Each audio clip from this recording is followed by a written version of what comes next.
તો વિસાવદરની ચૂંટણીમાં રાજકીય માહોલ ગરમાયો। ગોપાલ ઇટાલિયાએ કિરીટ પટેલ પર આક્ષેપ કર્યા। કિરીટ પટેલે ખોટી સહકારી મંડળી ઊભી કરી છે।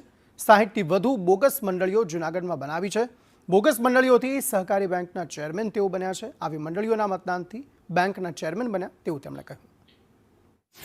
કિરીટભાઈ પટેલે જૂનાગઢ જિલ્લા સહકારી બેંકના ચેરમેન બનવા માટે અંદાજે 60 કરતા વધુ બોગસ, નકલી, ખોટી કાગળ ઉપરની સહકારી મંડળીઓ બનાવી।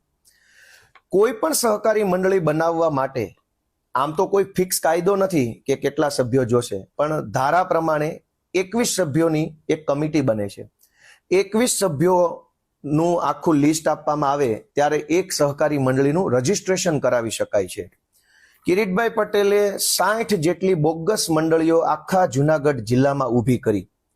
આ 60 મંડળી એટલે 60 મત, એટલે કે 60 નવા મત જૂનાગઢ જિલ્લા સહકારી બેંકના ચેરમેન બનવાની ચૂંટણીની અંદર ઉમેરો થયા। આ 60 મત એ એક તરફી કિરીટભાઈ પટેલને મળે એવી રીતે આખી બોગસ મંડળી